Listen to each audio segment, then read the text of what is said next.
This segment is sponsored by John C. Flood. Winter is surely here, but is your home ready? If it's not, or you're finding some issues, it's okay, because our next guest says it's never too late to winterize your home. That's right. He's here to share some tips on how we can all do that. Welcome back, Chris Thompson from John C. Flood. Great to see you. Good morning, ladies.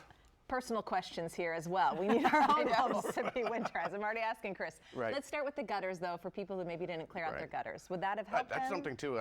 You never really think about it because you clean your gutters to get all the leaves out, but if you don't really take care of that, and obviously the snow packs in there and the rain and all that, when it freezes, water has no place to go, and it will take the path of least resistance, and it will find a way to get into your home, and that will be obviously potential problems. So that's one I don't think people think of is creates ice dams and that sort of thing, and you just want to be careful to make sure your gutters are always clean.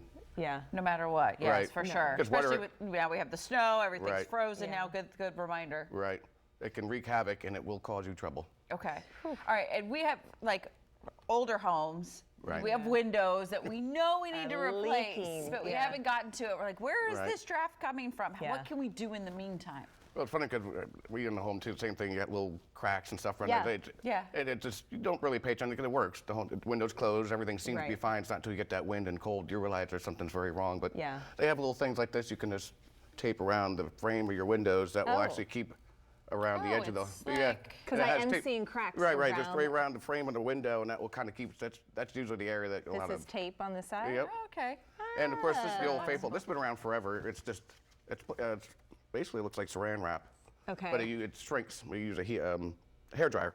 So you put it on the window. Put it on the window, and you just heat it, and it will adhere to the side of your window, and that will also keep I've got to do this in our kitchen. You had mentioned, it's your kitchen, right? It's our kitchen. Right. Yeah. It's funny, you don't even realize it until it's like it's warm over here, and you go in here and there's a big draft, and you know there's something wrong. It's like 25% of your heat escapes through those windows and that sort of thing. So the good thing is, I mean, it's cold, so you're finding that out now. True. But it's something she could deal with now too. It's a lot cheaper than replacing windows right now.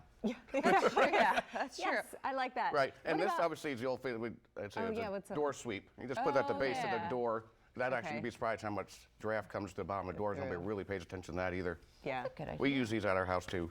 What about your ceiling fans? So our second level's hot. Like, can you reverse the ceiling fan? That's something else I learned new that I was not aware of. Is some of the newer fans on the remote, you can actually reverse it, because obviously during the summertime, you want to pull the hot air up and the cool air down.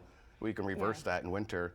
So it's pushing the hot air down and the cool air up. And it actually works. I always heard that. I never knew that it actually Some remotes works. have it, or sometimes it's right on the unit. You can reverse the fan. Like a little thing. Okay. And that there's little things that can help.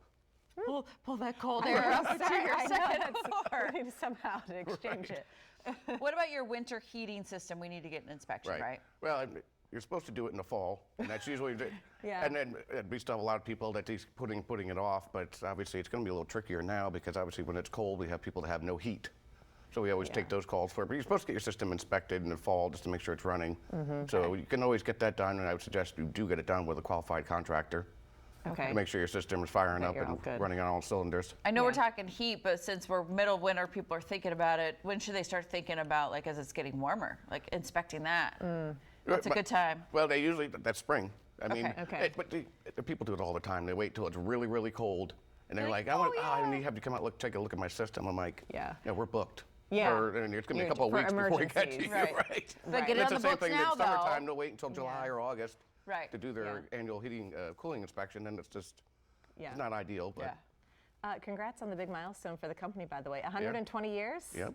This year, 2024. Yeah. It's been around since 1904. And we actually have a picture in our office of a truck. It's probably around 1910 on New Street.